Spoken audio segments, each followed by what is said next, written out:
আসসালামু আলাইকুম।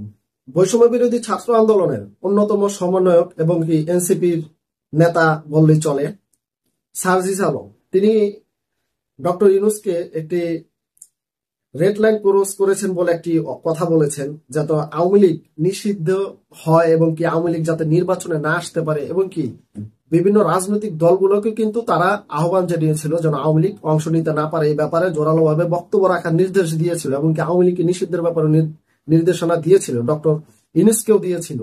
তো সার্জিস আলম এই ব্যাপারটাকে কেন্দ্র করে একটা ফেসবুকে, তার ভেরিফাইড ফেসবুক পেজে একটি স্ট্যাটাস দিয়েছেন। বলতেছেন ডক্টর ইউনূসকে উদ্দেশ্য করে, ডক্টর ইউনূস গতকাল একটি রেড লাইন ক্রস করেছেন। উনি বলেছেন আওয়ামী লীগ ইলেকশনে আসবে কি না এটা তার ডিসিশন, তারা ডিসিশন নেবে। এই কথা বলার কোনো অধিকার ডক্টর ইউনূসের নাই, কারণ আওয়ামী লীগ নির্বাচনে অংশগ্রহণ করবে কি না সেই ডিসিশন এই দেশের মানুষ নেবে। 5ই আগস্ট মানুষ আওয়ামী লীগের ব্যাপারে তাদের ডিসিশন জানাইয়া দিছে। তারপরও যদি আরো প্রয়োজন হয় গণভোট হোক, গণভোটে মানুষ বলুক আওয়ামী লীগ নিষিদ্ধ হওয়া উচিত কি না, বাট কোনোভাবেই আওয়ামী লীগকে এই ডিসিশন নেওয়ার অধিকার দেওয়া যাবে না। ডক্টর ইউনূসকে মনে রাখতে হবে, তাকে আমেরিকা বা ইউরোপের এম্বাসি ক্ষমতায় বসায়নি, ক্ষমতায় বসাইছে এই দেশের মানুষ। তাকে এই দেশের মানুষ কথা মতোই দেশ চালাতে হবে, আমেরিকা বা ইউরোপের কথা মতো না।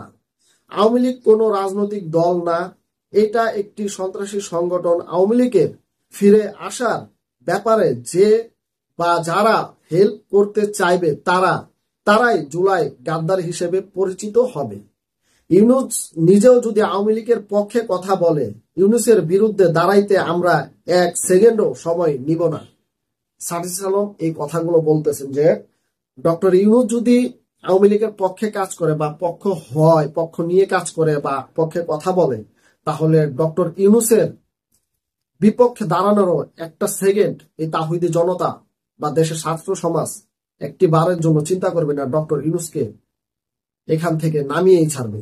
এবং কি ডক্টর ইউনূসকে তো আমেরিকা এম্বাসি ক্ষমতায় বসায়নি, দেশের জনগণের সিদ্ধান্তে তিনি ক্ষমতায় বসেছেন। তাহলে দেশের জনগণের সিদ্ধান্তের বাইরে যদি ডক্টর ইউনূস কাজ করে আওয়ামী লীগের ব্যাপারে, তাহলে তো ডক্টর ইউনূস ক্ষমতায় থাকতে পারবে না।